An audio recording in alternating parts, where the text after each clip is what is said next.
Hey team, Macho Models here with a quick update for you.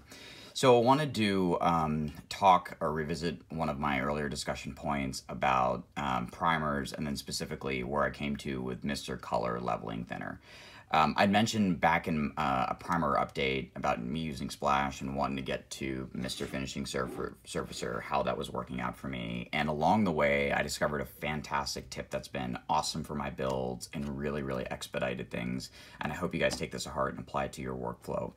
So really the name of the game, if you want to tune out after this, is that Mr. Color Leveling Thinner is the bee's knees.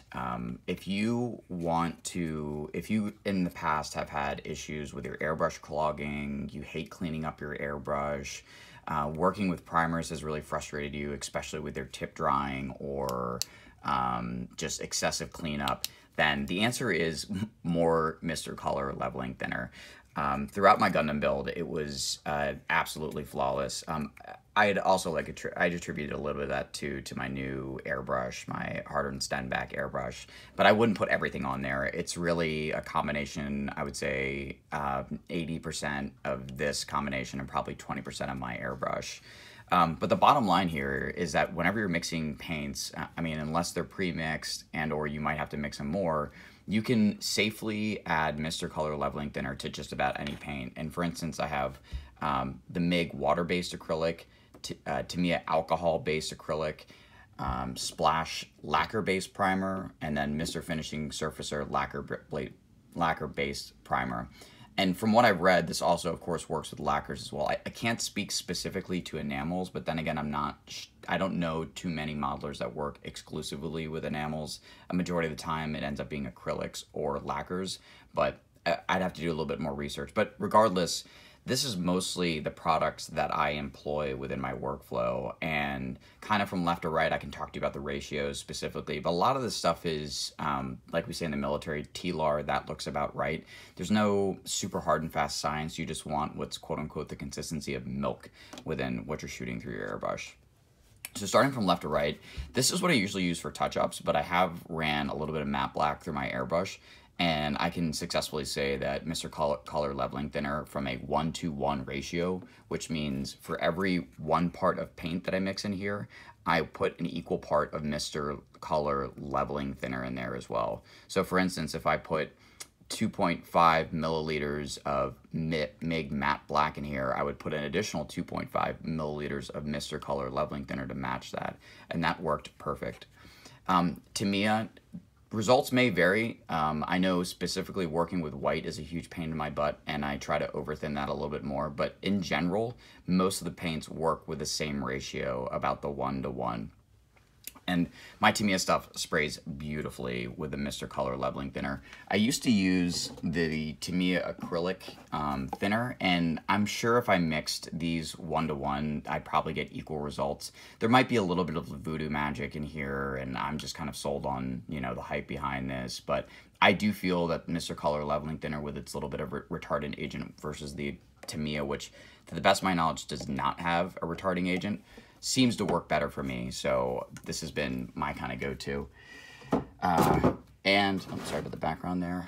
And this is my main paints. And as I alluded to earlier with the whites, I would probably mix that a little bit more excessive now in terms of Mr. Color Leveling Thinner. So I might even go to probably 2 parts Mr. Color Leveling Thinner, 1 part paint when dealing with Tamiya whites.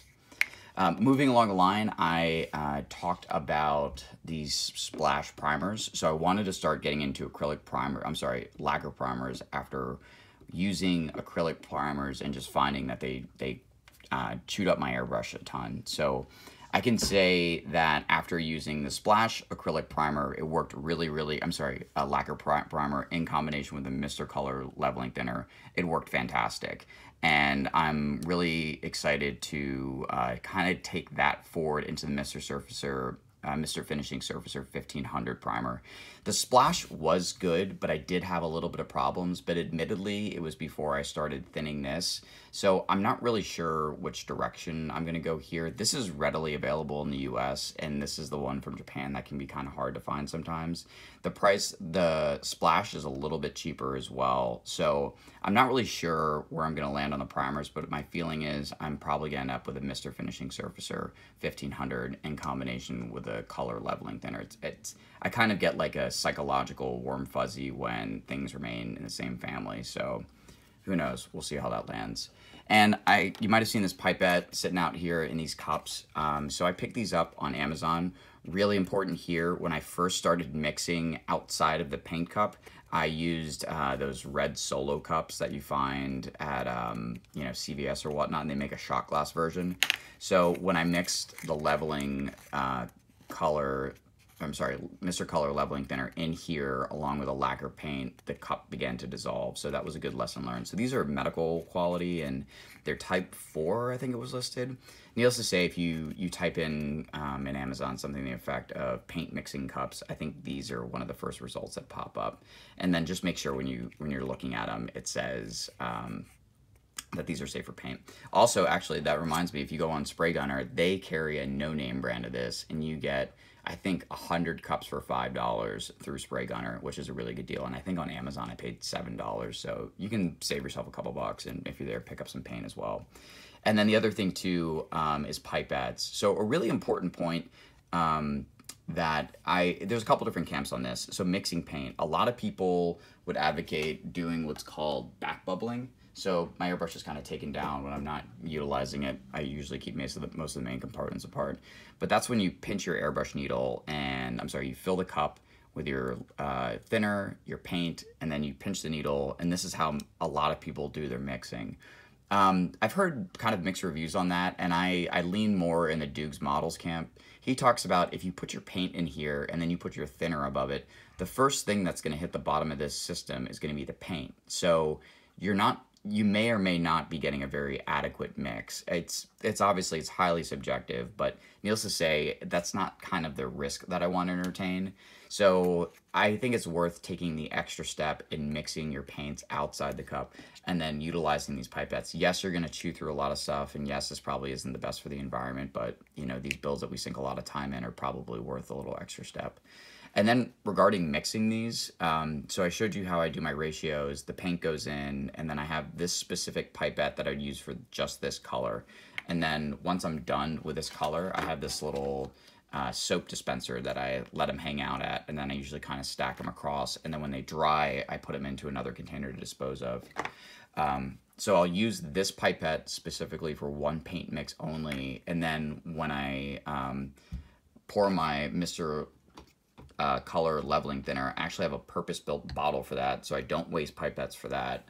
I will pipette the Tamiya paint into the cup, and then I'll take my thinner and I'll mix it, and then as I use this, I'll just squeeze it and mix it, and then I'll kind of stir it back and forth. And I do that for about 30 to 60 seconds to get a really good blend. And again, I'm looking for really thin quality, and maybe the next time that I mix up some paints, I'll show you guys kind of what that consistency looks like, but I know there's a lot of videos out there.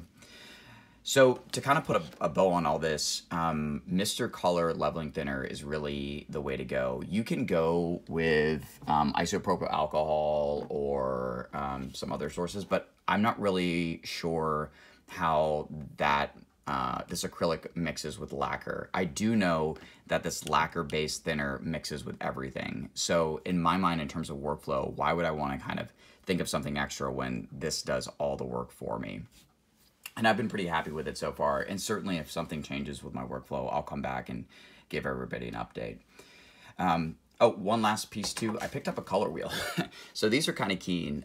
Color theory is really important, and it's really difficult. I'll probably save this for another video, but the bottom line is, you know, if you're going to start painting, think ahead of time of what you want to paint. Don't just arbitrarily pick colors. You know, there's some rhyme and reason as to why things are set up.